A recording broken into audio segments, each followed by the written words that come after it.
গত বছর অর্থাৎ 2024 সালের 8ই নভেম্বর আমরা শুরু করেছিলাম আমাদের বাৎসরিক ভ্রমণ। আমরা প্রত্যেক বছরই এক সপ্তাহ, দেড় সপ্তাহ কিংবা খুব বেশি হলে 2 সপ্তাহের জন্য কোথাও না কোথাও বেড়াতে যাই। তো সেই মতোই আমরা গত বছর 2024 সালে হিমাচল প্রদেশ থেকে হিমাচল প্রদেশের কিছু কিছু জায়গায় ঘুরে বেড়ানোর পরিকল্পনা করেছিলাম। তার মধ্যে অন্যতম প্রধান আকর্ষণ ছিল জিম করবেট ন্যাশনাল পার্ক। 8ই নভেম্বর দুপুরবেলা দিল্লিগামী রাজধানী এক্সপ্রেসে চড়ে আমরা দিল্লির উদ্দেশ্যে রওনা হলাম। ট্রেন ছেড়ে দিল যথাসময়ই। আমরা এখন বেরিয়ে যাচ্ছি কর্মব্যস্ত হাওড়া স্টেশন।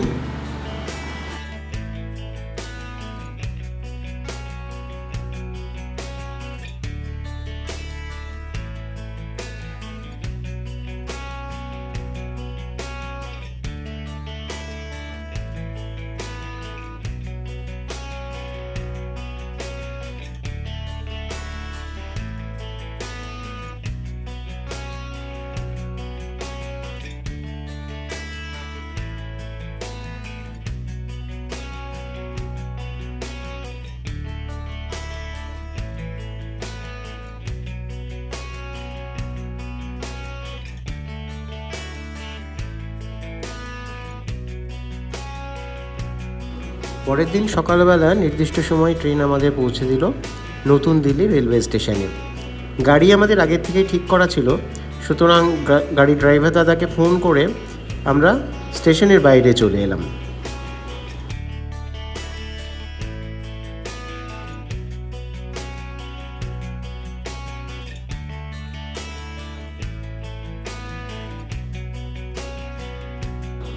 10-12 ঘন্টা রেল জার্নি করার পর স্বভাবতই সবাই একটু গা হাত পায়ের যেটা একটা আড়ষ্ট ভাব এসে যায়, সেটাকে কাটানোর যথাসাধ্য চেষ্টা করছিলাম আমরা। কথা প্রসঙ্গে বলে রাখি, এখানে কিন্তু গাড়ি যদি আগের থেকে ঠিক করে রাখেন তাহলে দেখবেন যে আপনাদের ট্যুরের খরচটা অনেকটা কমই পড়ছে।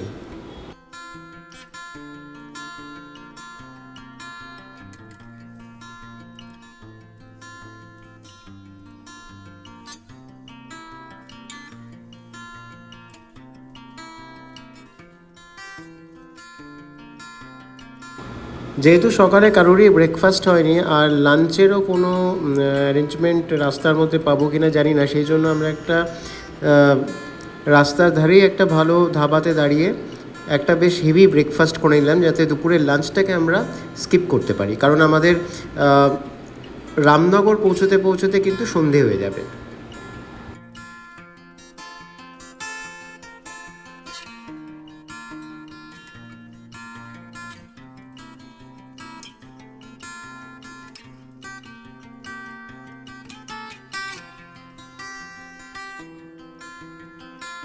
খাওয়া দাওয়া শেষ করে আমরা আবার এগিয়ে চললাম। পথে পড়লো অক্ষরধাম মন্দির। অক্ষরধাম মন্দির আমরা পেরিয়ে চলে গেলাম আমাদের গন্তব্যের উদ্দেশ্যে।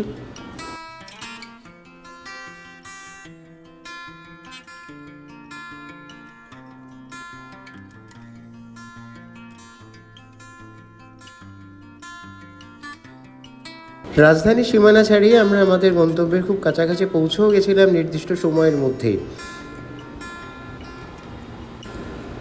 আমরা এখন আপাতত আমাদের গন্তব্যের থেকে 25 কিলোমিটার পিছনে, অর্থাৎ আরও 25 কিলোমিটার গেলে পরেই আমাদের আজকে রাত্রিবাসের ঠিকানা, হোটেল মায়া রিসর্ট।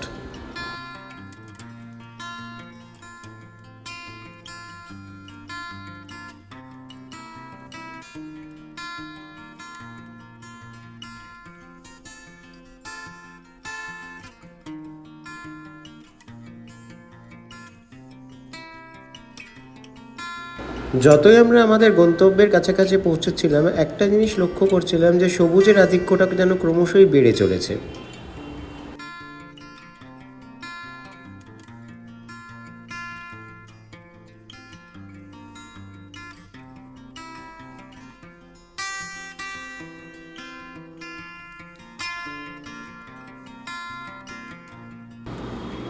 আমরা পৌঁছে গেছি আমাদের গন্তব্যে, হোটেল মায়া রিসর্ট, রামনগর।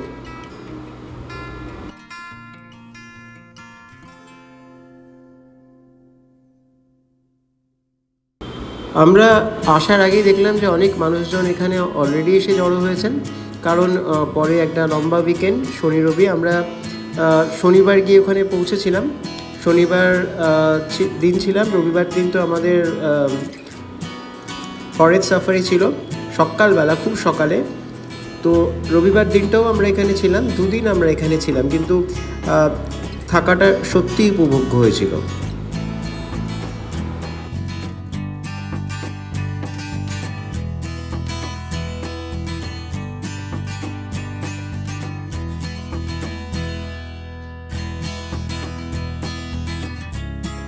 জঙ্গলের একেবারে কোল ঘেঁষে এই রিসর্টটি রাত্রিবেলা কিন্তু একদম অন্যরকম লাগছিল।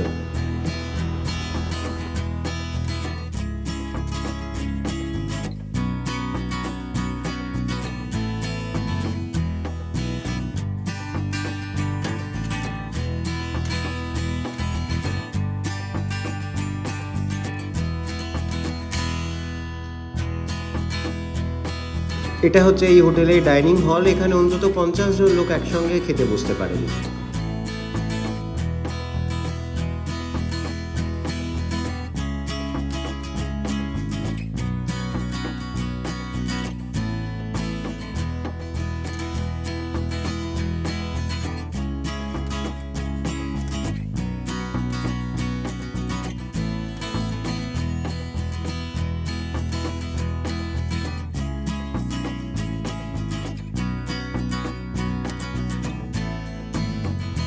ভেতরে সুইমিং পুলও আছে, তবে এত ঠান্ডায় কাউকে জলে নামতে দেখলাম না।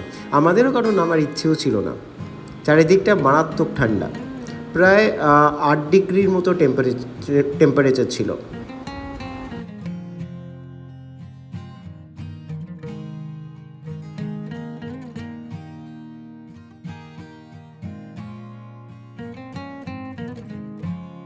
সেদিন রাত্রে খাবারটা আমরা একটু তাড়াতাড়ি খেয়ে নিয়েছিলাম, প্রায় 8:30 9টার মধ্যে খেয়ে দিয়ে আমরা সবাই ঘুমিয়ে পড়েছিলাম, কারণ পরের দিন আমাদের গাড়ি আসার কথা ভোর 5টার সময়।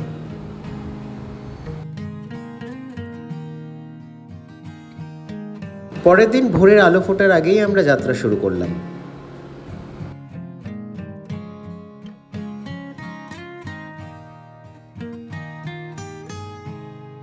দেখুন, রাস্তার আলো কিন্তু এখনও নেভেনি, আর চারিদিকটা একদম নিঝুম হয়ে আছে।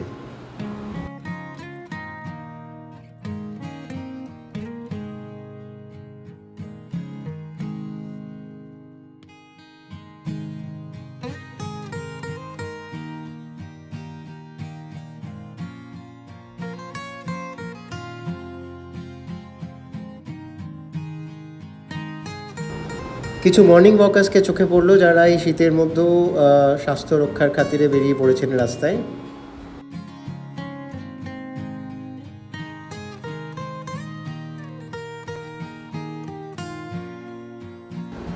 রাস্তার পাশে যে তারের বেড়াটা দেখছেন না, তারের বেড়াটার ওপারেই কিন্তু জঙ্গল, আর যাতে বন্য জন্তুরা বেরিয়ে আসতে না পারে সেই জন্যই তারের বেড়াটা দিয়ে রাখা।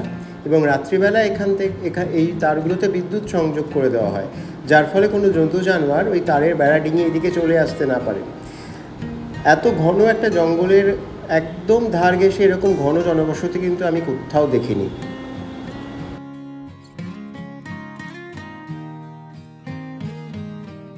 অবশেষে 5 মিনিট ড্রাইভের পর আমরা চলে এলাম যেখান থেকে আমরা আমাদের যাত্রা শুরু করব। আমরা আমডান্ডা গেট থেকে আমরা আমাদের যাত্রাটা শুরু করেছিলাম। কথা প্রসঙ্গে জানিয়ে রাখি, তখনও কিন্তু দর্শনার্থীদের জন্য জিম করবেট ন্যাশনাল পার্ক পুরোপুরি খোলেনি। আমরা যে সপ্তাহে গেছিলাম, অর্থাৎ 8 তারিখ নভেম্বরের সেকেন্ড উইকে, এটা পুরোপুরি খুলে যায় কিন্তু নভেম্বরের 3rd উইক থেকে। সুতরাং যারা জিম করবেটের মধ্যে রাত্রিবাস করে সেখানকার জঙ্গলকে অনুভব করতে চান, তারা কিন্তু আগে থেকে খোঁজখবর করে তবেই যাবেন।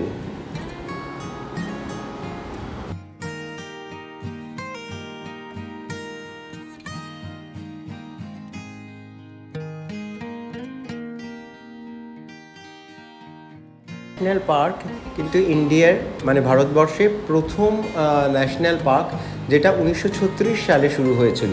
এবং এই পার্কের নাম কিন্তু আগে জিম করবেট ন্যাশনাল পার্ক ছিল না, এটা ছিল হ্যালি ন্যাশনাল পার্ক। এটার নামকরণ হয়েছিল উইলিয়াম ম্যালকম হ্যালি, যিনি গভর্নর ছিলেন সেই সময়কার, ইউনাইটেড প্রভিন্সের গভর্নর ছিলেন, তার নামে এই পার্কটার নাম করা হয়েছিল। তারপর 1956 সালে ভারতবর্ষ স্বাধীন হয়ে যাওয়ার পর এটা নতুন করে নামকরণ হয় কর্বেট ন্যাশনাল পার্ক, প্রখ্যাত শিকারী এবং পরিবেশবিদ জিম কর্বেটের প্রতি শ্রদ্ধা জানিয়ে। শুরুতেই একটি হরিণ এবং একটি ময়ূর আমাদের স্বাগত জানালো এই ন্যাশনাল পার্কে।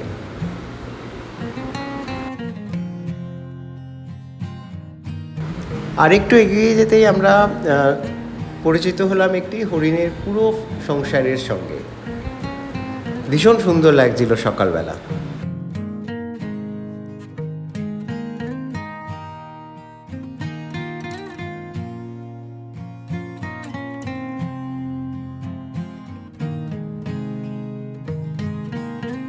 জিম কর্বেট ন্যাশনাল পার্ক 520.8 বর্গ কিলোমিটার জায়গা জুড়ে রয়েছে। এর মধ্যে রয়েছে বিভিন্ন নদী, ঘাস জমি বা গ্রাসল্যান্ড, বড় লেক এবং সেই সঙ্গে সঙ্গে কিছু নদী উপত্যকাও। এখানে প্রায় আপনার 600 থেকে 650 প্রজাতির গাছ রয়েছে, যার মধ্যে অধিকাংশই আপনার শাল গাছ এবং একটা বিস্তীর্ণ অঞ্চল জুড়ে এখানে ঘাস জমি রয়েছে। এখানে অন্তত 50টি উপজাতির স্তন্যপায়ী প্রাণীর বসবাস এবং 580 রকমের পাখি এবং 25 রকমের সরীসৃপ দেখতে পাওয়া যায়।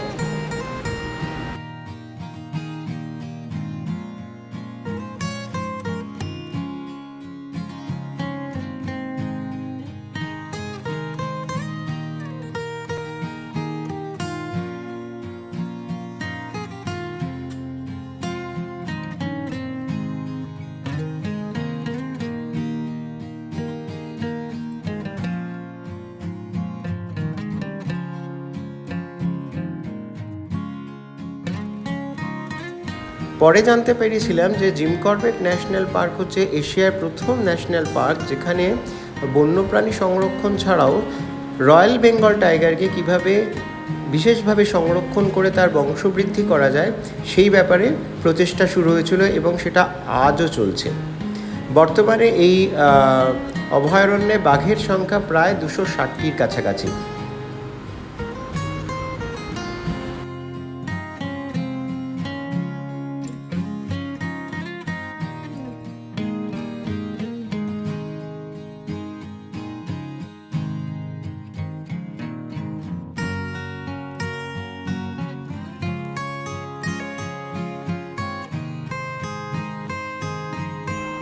সকালের এই কুয়াশা মোড়া জঙ্গলের ভেতর দিয়ে জঙ্গল সাফারি করা সত্যিই এক বিরল অভিজ্ঞতা। এর আগে আমরা ডুয়ার্সের বিভিন্ন জঙ্গলে ঘুরে বেরিয়েছিলাম, কিন্তু কখনো এই ধরনের অভিজ্ঞতার সম্মুখীন হইনি। ভীষণ ভালো অভিজ্ঞতা একটা।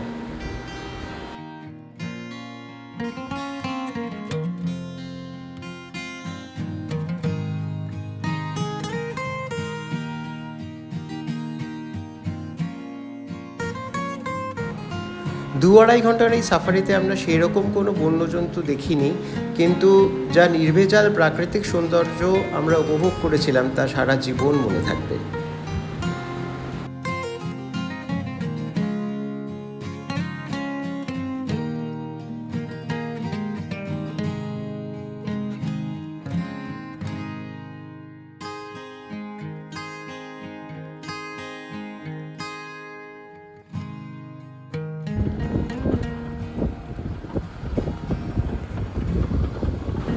আমরা এখন পেরিয়ে চলেছি একটা নদী উপত্যকা। যেহেতু এটা শীতকাল সেজন্য জলের দেখা পেলাম না খুব একটা, কিন্তু নদীটা বর্ষাকালে যেরকম একটা ভয়ঙ্কর রূপ নেয় সেটা কিন্তু বোঝাই যাচ্ছিল।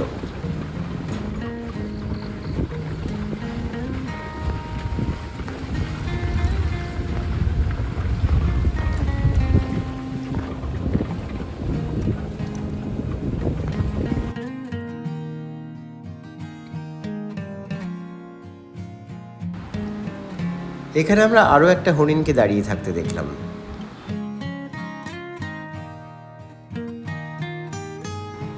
মোস্ট প্রবলি এই নদীটাতেই জল খেতে এসেছিল সে।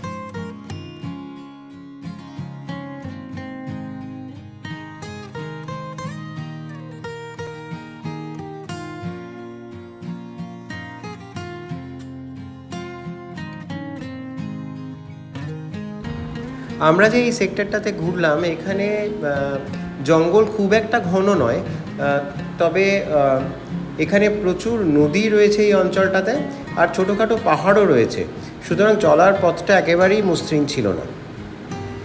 আর লাল মাটির প্রাদুর্ভাব খুব বেশি, বিশেষ করে সেই জন্যেই জায়গায় জায়গায় অনেক ঘাস জমি রয়েছে দেখলাম।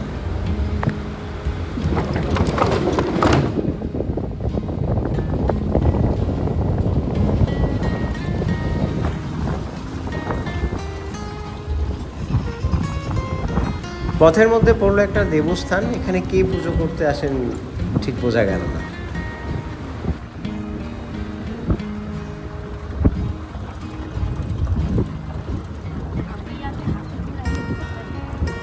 চারপাশটা কেমন কুয়াশা চাদরে মোড়া দেখছেন।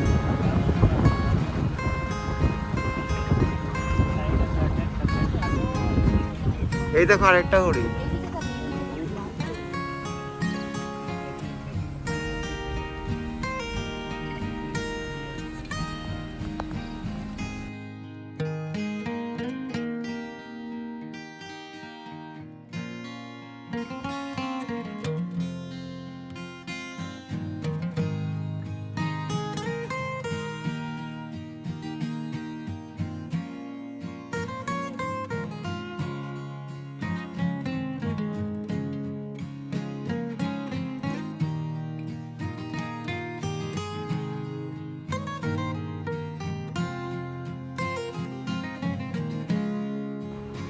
এখানে যিনি গাড়ি চালাচ্ছিলেন তিনি গাড়ির গতিটা একটু কমিয়ে দিলেন। কেন কমিয়ে দিলেন সামনে তাকাতেই বুঝতে পারলাম, আরেকটি হরিণের পরিবার।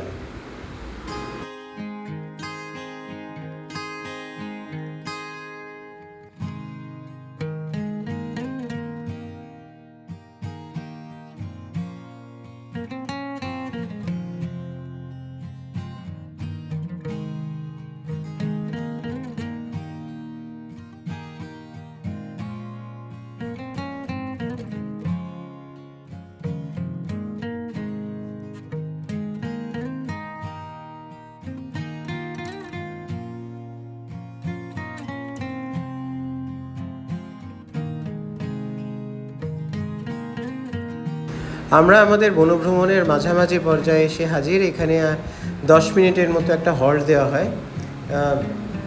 এটা বন দপ্তরের অধীনে একটি জায়গা, এখানে থাকারও ব্যবস্থা আছে, তবে আগের থেকে অবশ্যই বুকিং করে আসতে হবে এবং বেশ কিছু রেস্ট্রিকশনস আছে, সেগুলো মেনে চলতে হবে।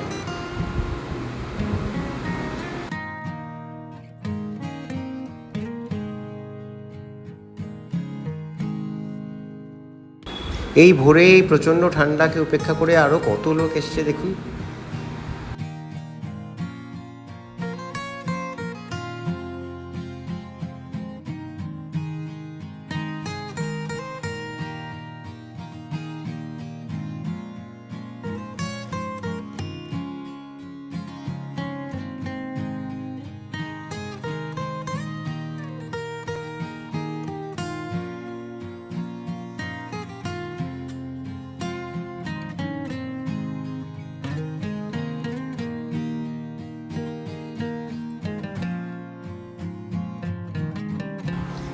এখানে যে ছোট্ট ওয়াচ টাওয়ারটি আছে তার উপর থেকে পুরো জায়গাটাকে কি সুন্দর দেখায় দেখুন।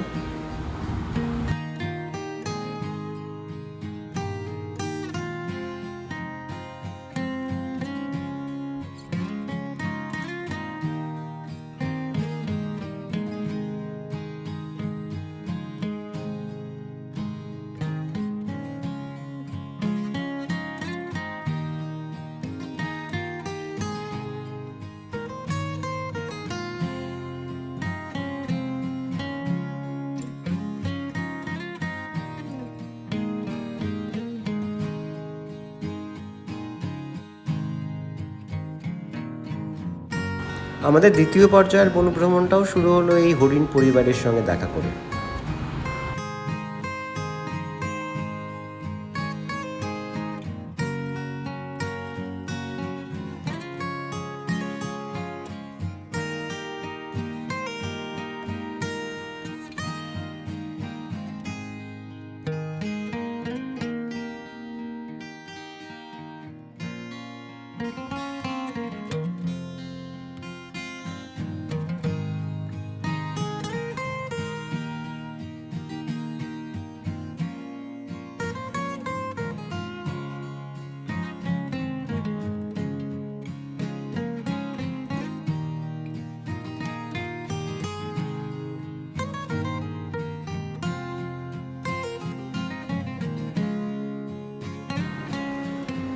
আমাদের সঙ্গে যিনি গাইড ছিলেন তিনি বললেন যে এই অঞ্চলটাতে মাঝে মাঝেই বাঘ দেখতে পাওয়া যায় এবং এইখানে এই ক্যানেলটার কাছে উনি অনেকবার বাঘের দেখা পেয়েছেন।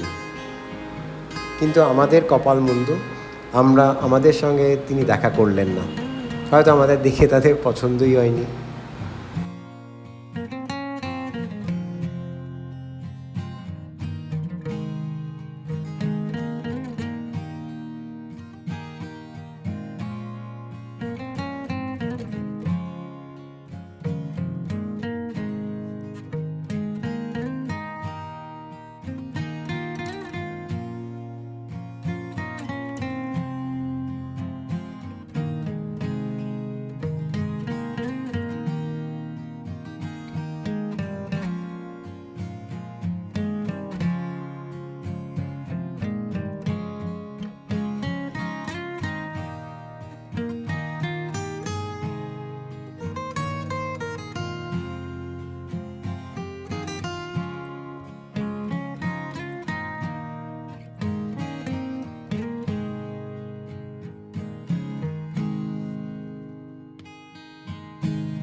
আবারও আমরা কিছু ময়ূরের দেখা পেলাম।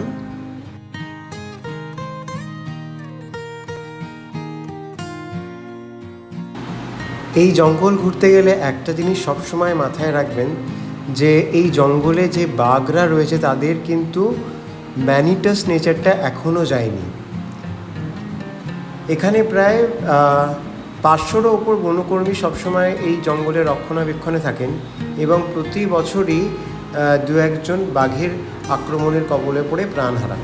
সুতরাং যখন এই জঙ্গলের মধ্যে যাবেন, প্রকৃতিকে ভালোবাসুন, প্রকৃতিকে উপভোগ করুন, কিন্তু সঙ্গে যে গাইড বা ড্রাইভার যারাই থাকুন না কেন তাদের সমস্ত রকম ইনস্ট্রাকশনস মেনে চলবেন, তাহলেই পুরো সফরটা আপনারা উপভোগ করতে পারবেন।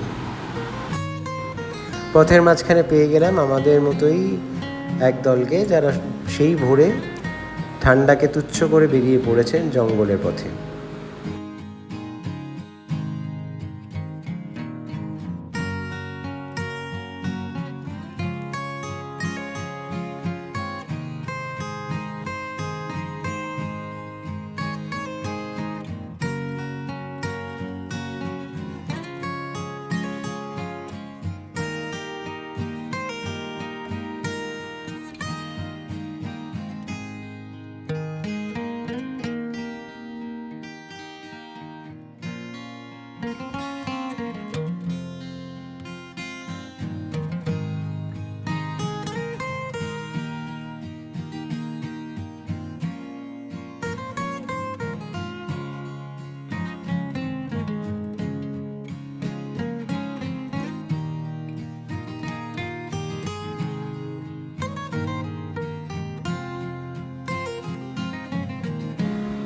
দূরেই উঁচুতে গাছের উপর একটা বাঁদরও দেখলাম।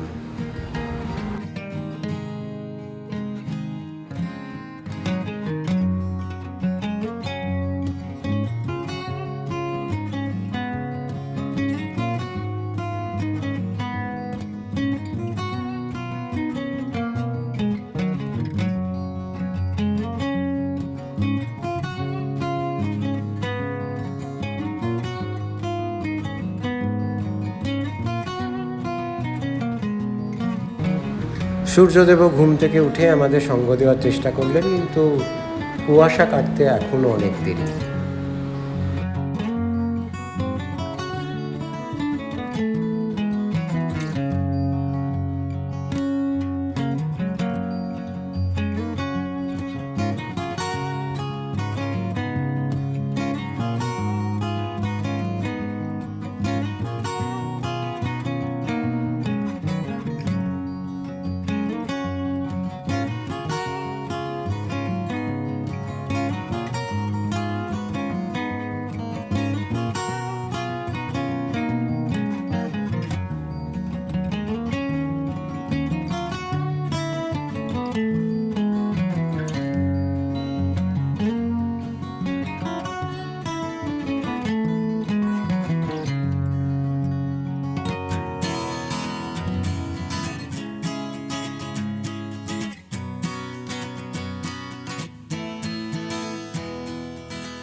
পথের দুপাশের এই হরিণ দম্পতি যেন আমাদের সুপ্রভাত বলার জন্যই অপেক্ষা করছিল।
সকালের দিকে যারা এই বন ভ্রমণে যাবেন তারা শীতকালে গেলে বা এই সময় এই নভেম্বর ডিসেম্বর মাসে গেলে অবশ্যই কিন্তু উইন্ড সঙ্গে নিয়ে যাবেন, কারণ জঙ্গলের ভিতর এত শিশির পড়ে যে সাধারণ সোয়েটার যদি আপনি পরে যান সেটি একেবারে ভিজে চুপচুপে হয়ে যাবে।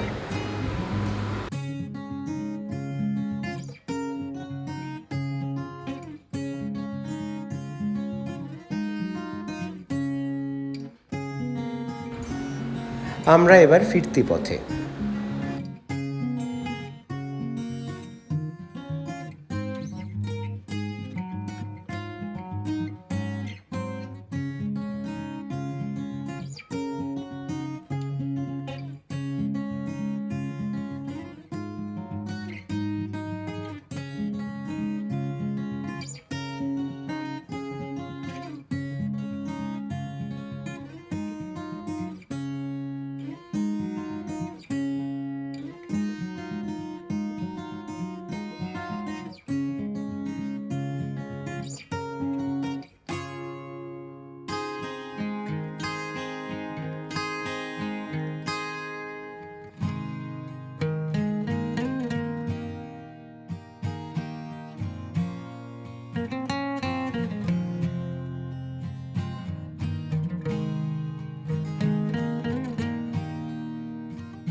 যারা ডুয়ার্সের জঙ্গলে ঘুরে বেরিয়েছেন তাদের কাছে কিন্তু এই জিম করবেট ন্যাশনাল পার্ক একটু রুক্ষই মনে হবে, কারণ যেহেতু এখানে গাছপালার সংখ্যা একটু কম, মানে ডুয়ার্সে যেরকম আকাশ ছোঁয়া গাছ দেখতে পাওয়া যায় এখানে সেরকমটি কিন্তু আমার চোখে পড়লো না। আমাদের বনভ্রমণের একদম শেষ পর্যায়ে আবার দেখা হলো আরেকটি হরিণের ফ্যামিলির সঙ্গে।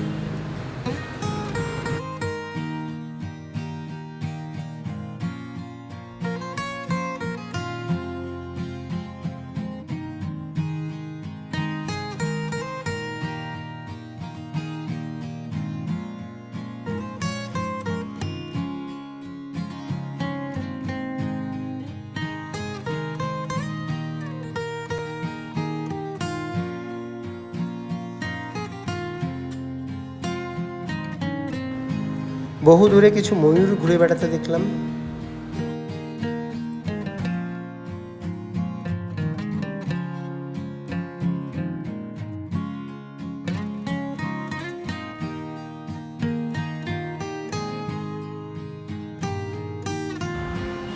আমাদের বন ভ্রমণ শেষ হলো সকালে গরম গরম তন্দুরি চা খেয়ে। মন্দ লাগলো না, অনেক দিন মনে থাকবে। সবাই খুব ভালো থাকবেন, সুস্থ থাকবেন এবং আমাদের সঙ্গে থাকবেন। ধন্যবাদ।